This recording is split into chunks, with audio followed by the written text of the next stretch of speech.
What is the one thing that accompanies the soul after death? The amazing answer to this question sheds light on two important mysteries, namely, what happens when we die and how is it possible to retain memory of our past lives. So let us dive in. Watching all the corruption scandals unfold in India, my mother often remarks, "Why are people blindly rushing to accumulate so much wealth, property and power? After all, none of these things will accompany them beyond death." And she's right.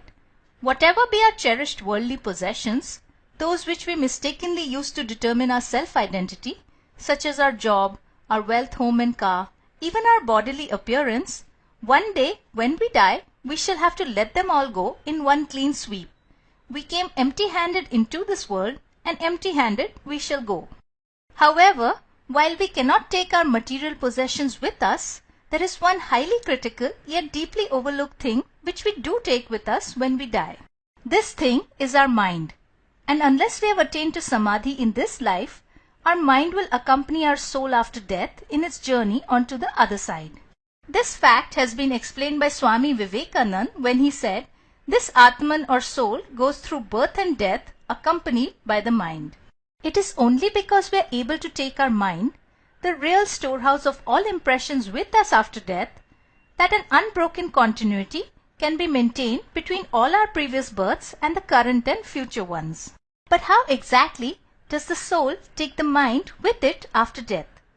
The mechanics of this process have been outlined for us by the great rishis of Vedanta. These ancient sages of India witnessed certain fundamental truths about the nature of the universe in the advanced stages of meditative superconsciousness. These truths constitute the philosophy of Vedanta.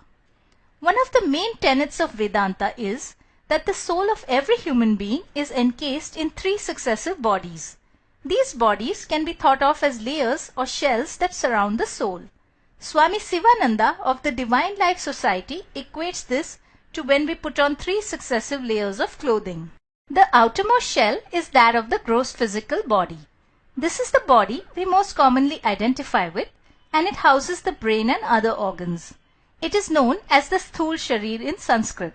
Behind the gross physical body is an ultrafine, subtle or astral body, also known as the Sukshma Sharir or Ling Sharir in Sanskrit. This subtle body consists of the mind and its components such as intellect, memory, ego, etc. Because the subtle body is a carrier for the mind, therefore it is also known as a mental body. Now, one very interesting point about the subtle or astral body is that it appears as a dim vapor-like duplicate of the physical body, which cannot be seen by the naked eye. This fact has been revealed by Swami Sivananda in his wonderful book Self-Knowledge. Behind the subtle body and forming the innermost layer is the causal body or Karan Sharir. The causal body is unmanifest, and therefore I have not drawn it because it cannot be physically represented. Finally, behind the 3 bodies, as the witness and ruler of them all, stands our soul or Atman, the source of consciousness. Now, from this little discussion, we have seen that each individual or jiva in Sanskrit is comprised of 4 things: the real self, the Atman or soul, and the 3 successive bodies that encase the soul. Having attained to this knowledge, we are now in a position to delve into the process of death and rebirth. So what happens at the time of death? According to Vedanta philosophy, at the moment of death, the soul and the inner 2 cores separate from the outermost covering of the gross physical body, and the soul, clothed in the subtle and causal bodies, journeys on. Thus says Swami Sivananda, death is only a separation of the subtle or astral body from the physical body.